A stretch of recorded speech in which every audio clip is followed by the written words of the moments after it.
छत्तीसगढ़ के जम्मू खबर ला देखे बर देखत रहो आरजे न्यूज और हमारे चैनल ला सब्सक्राइब करो, बेल आइकन दबाए बर झन भुलाहू। नमस्कार, आप देख रहे हैं आरजे न्यूज और मैं हूं आपके साथ सोनाली धनगर। बिलासपुर जिले के खनिज न्यास निधि को लेकर प्रभारी मंत्री ताम्रध्वज साहू ने मंगलवार को वीडियो कॉन्फ्रेंसिंग से जनप्रतिनिधियों और अधिकारियों की अहम बैठक कलेक्ट्रेट मंथन सभा भवन में ली, जिसमें 4 विधानसभा के विधायक और अधिकारी मौजूद रहे। दरअसल बैठक में खनिज न्यास निधि के तहत किए जाने वाले खर्च के प्रस्तावों की समीक्षा की गई है और सर्वसहमति से मंजूरी भी दी गई। बैठक में बिलासपुर विधायक शैलेश पांडे ने जिला प्रशासन के अधिकारियों पर नाराजगी भी व्यक्त की। विधायक का कहना था, प्रस्तावों को अधिकारी बैठक के दौरान ही प्रस्तुत कर देते हैं, इस पर जनप्रतिनिधियों से कोई चर्चा नहीं होती। विधायक ने पूर्ववर्ती बीजेपी सरकार के ऊपर इशारों में निशाना भी साधा है। विधायक का कहना है कि पिछली सरकार में 15 सालों से जो होता रहा है, अधिकारी ऐसा करते थे, आज भी उनकी आदतें पूरी तरह बदली नहीं है। आक्रोशित वाली बात नहीं थी। देखिए क्या है कि कोई भी काम अगर करना है तो अधिकारी उस प्रस्ताव को अगर लाते हैं तो उसको जनप्रतिनिधियों से बातचीत करके लेना चाहिए। 3 बैठक हो गई हैं, 3 बार प्रभारी मंत्री बोल चुके हैं, हम लोग बोल चुके हैं, फिर वही बार बार वही ढर्रा चल रहा है, बना के यहाँ सीधे मीटिंग में ले आते हैं। अरे भाई, पूछना चाहिए ना कि उनके क्षेत्र में उनको किस प्रकार का विकास चाहिए। उनको जनता के जो जनप्रतिनिधि उनको पता है कहाँ किस क्षेत्र में किस जगह पर क्या ज़रूरत है। DMF का फंड जो होता है वो ऐसा फंड है कि इम्पॉर्टेंट फंड है, उसको सब जगह इम्पॉर्टेंट जगह पर यूज़ करना चाहिए। तो उस लिए मैंने थोड़ा सा इस बात पे नाराज़गी जाहिर की थी। दूसरी, नगर निगम में ये कहा था कि भाई उन्होंने 40 हैंडपम्प हम लोगों ने पैसा रखा था तो उसको सब जगह डिस्ट्रीब्यूट कर दिया गया।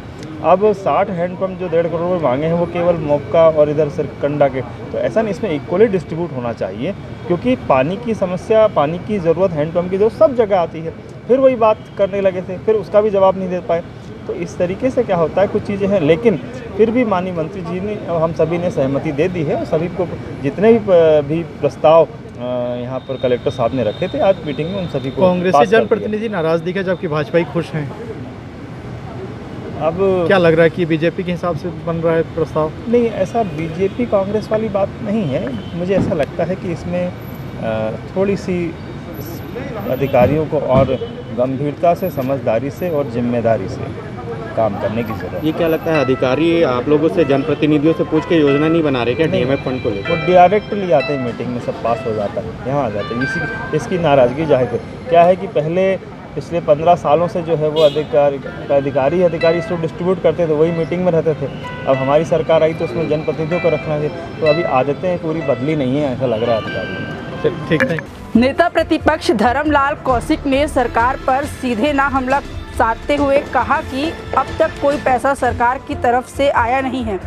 इस कारण DMA फंड के सभी प्रस्तावों को सर्वसहमति से बैठक में पारित कर दिया गया है, ताकि गांव में और विभागों में यह पैसा आ सके और जन कल्याण में लग सके। लेकर के प्रभारी मंत्री जी के द्वारा ये बैठक रखी गई है और इस बैठक में जो विषय आए हैं लगभग सर्वसम्मति से उसको पारित किया है। यहाँ पर मुझे लगता है कि ये जो पैसा गाँव में जाएंगे तो खर्चा होगी, क्योंकि न्यास मत की राशि की जो है ये खनिज की पैसा सरकार से तो कोई पैसा आ नहीं रही है और क्षेत्रों में सख्त पैसे की आवश्यकता है।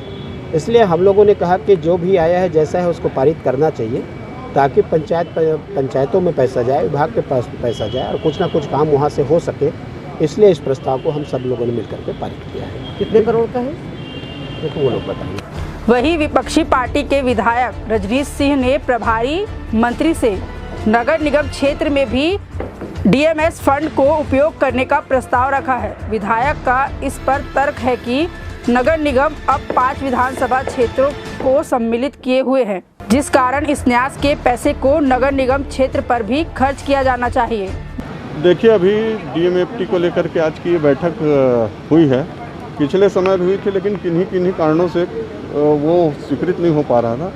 और अभी जैसे कि सरकार का एक गाइडलाइन है कि पहले पेयजल, स्वास्थ्य, शिक्षा को प्राथमिकता दी जाएगी, उसी आधार पर ये आज का प्रस्ताव रखा गया था और सभी ने इसको स्वीकृत किया है। आने वाले समय में इसमें और कई प्रकार की सुधार की गुंजाइश है।